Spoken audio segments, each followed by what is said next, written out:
Lockdown से चरमराई देश की अर्थव्यवस्था को पटरी पर लाने के लिए केंद्र की मोदी सरकार की ओर से कई कदम उठाए जा रहे हैं। पीएम मोदी के 20 लाख करोड़ के आर्थिक पैकेज के ऐलान के बाद वित्त मंत्री निर्मला सीतारमण ने आत्मनिर्भर भारत अभियान के तहत गुरुवार को लगातार दूसरे दिन राहत पैकेज का ब्रेकअप बताया। इसमें उन्होंने कुल 9 घोषणाएं की हैं, जिससे कामगार, दिहाड़ी मजदूर, किसान और लॉकडाउन से परेशान हाल असहायों में खुशी की लहर दौड़ पड़ी। गुस्ताख कोरोना के भारत में दाखिल होने के बाद हुए लॉकडाउन से जहां अर्थव्यवस्था चरमरा गई, तो वहीं हर वर्ग के लोगों पर इसका खासा असर देखा गया। प्रधानमंत्री के आर्थिक पैकेज के ऐलान के बाद वित्त मंत्री जिस तरह से लगातार 2 दिन से इसका ब्रेकअप बता रही हैं, तो वहीं किसान, जरूरतमंद, असहाय लोगों में कहीं ना कहीं एक बार उम्मीद और आस फिर जग चुकी है। आत्मनिर्भर भारत अभियान के तहत वित्त मंत्री निर्मला सीतारमण ने 20 लाख करोड़ के आर्थिक पैकेज का दूसरे दिन यानी गुरुवार को भी ब्रेकअप बताया।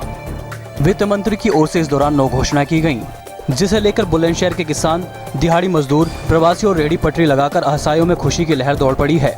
हमारी टीम ने इस दौरान हर वर्ग के पास तक जाकर आर्थिक पैकेज को लेकर उनकी राय जाननी चाहिए। किसानों और रेहड़ी पटरी लगाकर गुजारा करने वालों की ओर से बताया गया कि जिस तरह कोरोना काल में लॉकडाउन की 1.5 महीने का समय बीत चुका है, जिससे उनकी कमर पूरी तरह टूट चुकी थी।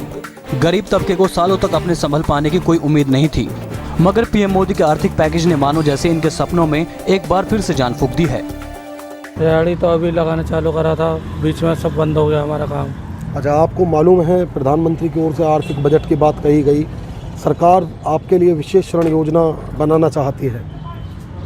हाँ, तो ये हमें अभी पता चला था, तो हमने फिर लगाना चालू कर दिया था, अन्य तो सब बेकार हो गया था। क्या मानते हैं आप लोगों का कुछ भला हो पाएगा? हम तो चाहते हैं भला हो जाए, अन्य तो सब बेकार हो गया था। क्योंकि ऐसा है कि मजदूर लोगों को, मध्यम वर्ग लोगों को भाई काम मिलेगा, रोजगार मिलेगा। ऐसे नहीं है कि सरकार नहीं कर रही है, सरकार कर रही है, मगर कुछ लोग समझ नहीं पा रहे उस चीज़ को। समझ रहे हो नहीं? इस बार को कोई समझ नहीं पा रहे इस बात को, क्योंकि अब ये है कि पैकेज आ गया, अब सबको ये लगेगा भाई पैकेज सरकार दे रही है, मगर किसी को सबर नहीं होगा। जो मजबूत है वो भी ले रहा है, जो मजबूत नहीं है वो भी ले रहा है। रोजी रोटी पर संकट आने के बाद बड़े शहरों से वापस अपने छोटे छोटे गांवों की ओर कूच कर रहे प्रवासी दिहाड़ी मजदूरों की ओर से भी सरकार के इस बड़े फैसले को खूब सराहना की गई। 1.5 महीना 2 महीने हो गए लगभग, किसान परेशान है फुल। हमारे यहाँ पे खेतीबाड़ी से संबंध, जैसे सब्जी पैदा करते हैं, वो लेबर से कुछ नहीं मिल पाया। अगर सरकार ये गरीब आदमी, मजदूर आदमी को, किसानों को कुछ पैकेज मिलेंगे तो बहुत संतुष्टि होगी। भैया सबके भले में भला और क्या भाई, वो तो ये सब भैया कोई फायदा रहेगा, इतना तो मैं कह सकूँ भाई। जिस तरह सरकार की ओर से प्रवासी मजदूरों को सस्ता किराए का घर देने, क्रेडिट कार्ड धारक किसानों को लोन देने और सभी को 2 महीने तक मुफ्त राशन देने जैसे 10 बड़े ऐलान किए गए हैं, तो उसके बाद कहीं ना कहीं मध्यम वर्गीय लोगों में एक बार फिर कोरोना से जंग लड़ने के साथ उनकी आर्थिक स्थिति सुधरने जैसे एहसास हुए हैं। लोगों से बातचीत की गई तो लोगों की ओर से बताया गया कि सरकार की ओर से जो तमाम ऐलान किए गए हैं, अगर उन्हें अमली जामा पहनाया जाता है तो कहीं ना कहीं इससे न सिर्फ देश की अर्थव्यवस्था सुधरेगी, बल्कि जो मध्यम वर्गीय लोग 1.5 महीने से अधिक लॉकडाउन की मार झेल रहे थे, उनको भी इससे बड़ी राहत मिल सकेगी।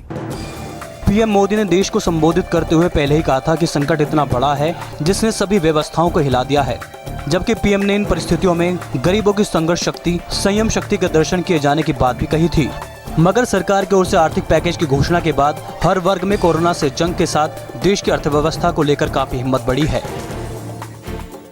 हिंदी खबर की टीम ने बुलंदशहर में दिहाड़ी मजदूरों से लेकर रेहड़ी पटरी वाले लोगों तक और रेहड़ी पटरी वाले लोगों से लेकर किसानों तक इन तमाम लोगों से बात की।